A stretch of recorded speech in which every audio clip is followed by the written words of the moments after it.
Ah, you smell that? That's the smell of a brand new book. An update to the hellscape that is Warhammer's story, and a small amount of people screaming about a character still being dead. Sorry lads, Yarick ain't coming back, and I am personally fine with him being dead. However, it sucks that the Steel Legion was basically just replaced with Krieg in this book. Kinda fucked up because the Death Corps of Krieg was an alternative paint scheme for the Steel Legion originally. Yes, my friends, it is finally time to talk about the new event in Warhammer, the Fourth War for Armageddon, a continuation to the storyline of Armageddon, and how it's round 2 electric boogaloo for Angron and the World Eaters. They're probably just mad they weren't invited to the Orc Smash party. Now, the weird thing is, this story has a conclusion. Yep, this storyline has an actual ending, even though it does say the war isn't over. Yeah, its main purpose as a book was to give you and your friends a rule set to play with warp-tainted battlefields, new mission types to play, and tell you how they affect your units during the game. Now, I did cover the wars for Armageddon in a previous video, so if you want context as to what Armageddon is and why the hell it was important enough to get not 1, not 2, but 4 wars, go watch that before you watch this. Or don't, I'm not your mother. Just don't get mad if you don't understand what the hell is going on. Now, let's get into the story and read how the Fourth War shook out. So, the Fourth War of Armageddon doesn't start on the planet of the titular name, but instead on Titan, the super secret home base of the super special awesome secret chapter called the Grey Knights. Here, their order, called the Prognosticars, clearly aren't having the best time, as they have predicted that Angron, Primarch of the World Eaters, is going to return to Armageddon, and if he isn't stopped, he will actually get a win. And as the rules state, Angron can't have a win. Why? Why? Why? Why, oh god fucking why? However, due to the Great Rift splitting the galaxy in half, the Indominus Crusade taking some of their forces, and just the massive amounts of BS going on around the galaxy, the Grey Knights can only spare their 5th Brotherhood, which won't be enough. And checking to see what units are nearby to help doesn't make it any better. The only available units are the Space Wolves and Black Templars, 2 chapters of Space Marines that are notorious for hating the Grey Knights. The Space Wolves, understandably, as the Grey Knights lost a Grandmaster to them last time they had a disagreement, and the Black Templars just because they hate Psychers. Translation, they're racist religious idiots. However, the Prognosticars actually came up with an ingenious idea to get these 2 superstitious groups to do what they want. For the Space Wolves, the Prognosticars target Niall Stormcaller, the chief librarian of the Space Wolves, and flavor the message as if it came from the spirits of the Space Wolves' homeworld of Fenris, warning him of Angron's return, while for the Black Templars, the Prognosticar just put on his Emperor costume, got some bright spotlights and golden glitter, and came to High Marshal Helbrecht and said the following. Hey, Helbrecht, you need to, launch a crusade to Armageddon. My fuck-up of a son is coming back and... God, do I have to say this? Aren't these assholes self-righteous enough? Fine. Only the Black Templars can stop him. Which surprisingly worked, with the Black Templars led by High Marshal Helbrecht and the Space Wolves led by Logan Grimnar's new model. They rushed to finish up their campaigns and beeline it for Armageddon, and the Grey Knights closely followed behind. Now, what exactly has been happening on Armageddon to get this kind of response? Well, since the opening of the Great Rift, Armageddon has been waist deep in both the Orcs and the Blood Legions of Khorne, though the Blood Legions never seem to stop growing in number. The reason being is that the Imperium really sucks at operational cleanup. You see, back during the First War of Armageddon, the worshippers of Khorne had the run of the planet for a while, both in the jungles and even in the Northern Hemisphere's fire wastes, a place so hostile to life that the only safe place there is the coast, and even then, only if you're wearing protective gear. Since the Imperium didn't do a deep clean after the First War, many of the Khornate idols and artifacts were left untouched, corrupting many regiments of guardsmen like the Orc Hunters of Armageddon, and the civilian populations that were left to die, but managed to survive the Third War of Armageddon. Even more embarrassing, the Imperium missed a Chaos Gate called the Red Angel's Gate, a massive shrine dedicated to Khorne and Angron, and the renewed slaughter on Armageddon made the damn thing spark to life, and it unleashed more hordes of demons and Khorne worshippers onto Armageddon. With the gate open, the forces of Khorne managed to take several massive slave prisons, freeing the occupants and adding them to their numbers, and destroy the Hive city Thoradis. With the destruction of Hive Thoradis, the pure carnage and slaughter was enough of a beacon to wake up Angron's flagship, the Conqueror. Smelling blood in the proverbial water, it made haste for Armageddon, dragging along anyone unlucky enough to be within the Conqueror's radius when it made the warp jump.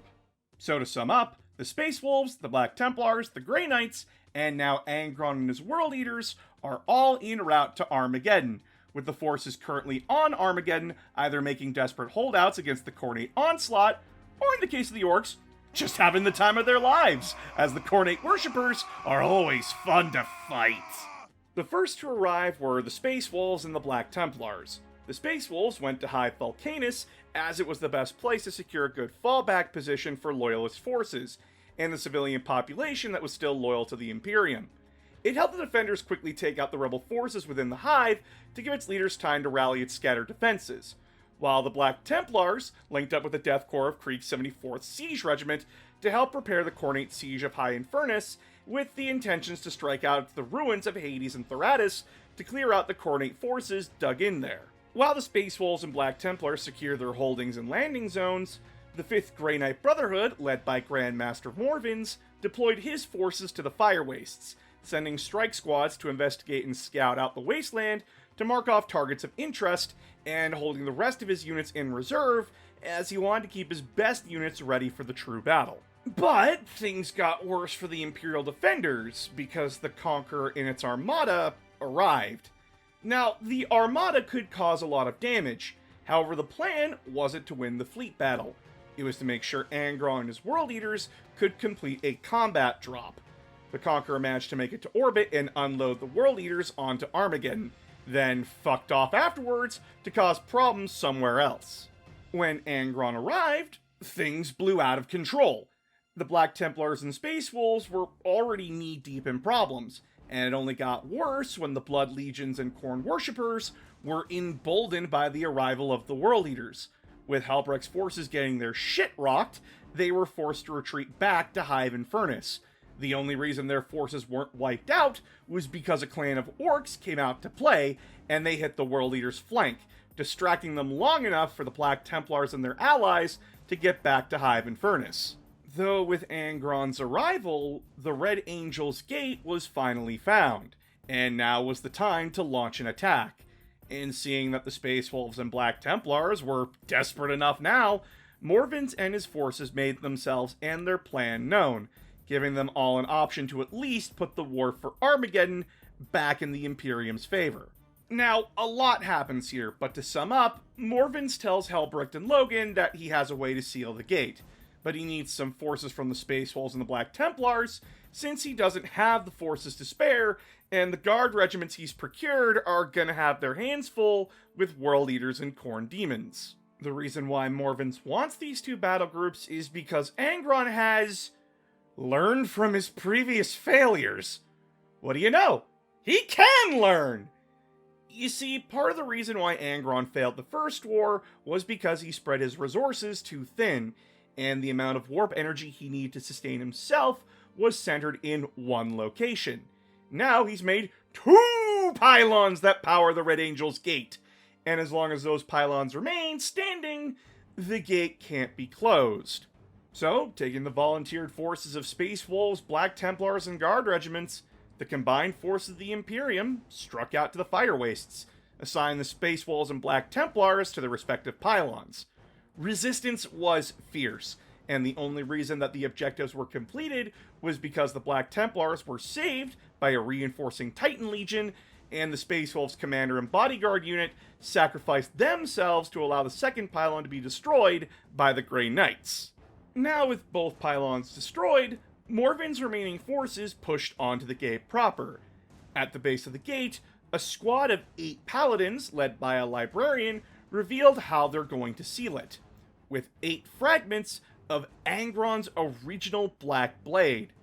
Yeah, during the First War, Angron's sword was shattered by the Grey Knight Hyperion, who, after the war, had its pieces collected and brought back to Titan to be used at a later time.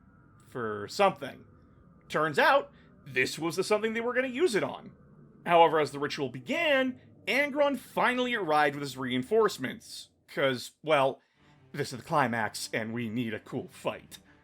Morven's and his 2 Dread Knight bodyguards moved to stop Angron from interrupting the ritual, though Angron fought hard and was able to kill half of the Paladin unit, the 2 Dread Knight bodyguards, and mortally wound Morven's. The Grand Master was able to push through the pain, pushing Angron back to the entrance of the gate, allowing the ritual to be completed. With the last of his life, Morven slammed his Dread Knight into Angron, pushing both into the closing portal, with Morven's seeing a vision of Armageddon under Imperial control with this victory. And that's how the story ends, with the survivors of the assault regrouping with their respective chapters and continuing the war. Angron may be banished back to the warp, not much of a victory because of his respawn timer being bullshit, but Hive Hades and Thordis are still under Khornate control, with the orcs in the sector reinvigorated due to the new Khornate assaults. As well, the story reveals that the Space Wolves and Black Templars also don't like each other, as the Space Wolves want to, save the population of Armageddon, like they did during the First War, while the Black Templars are doing the whole guilt by proximity thing and are being useless fucks and wasting time and ammo on civilians.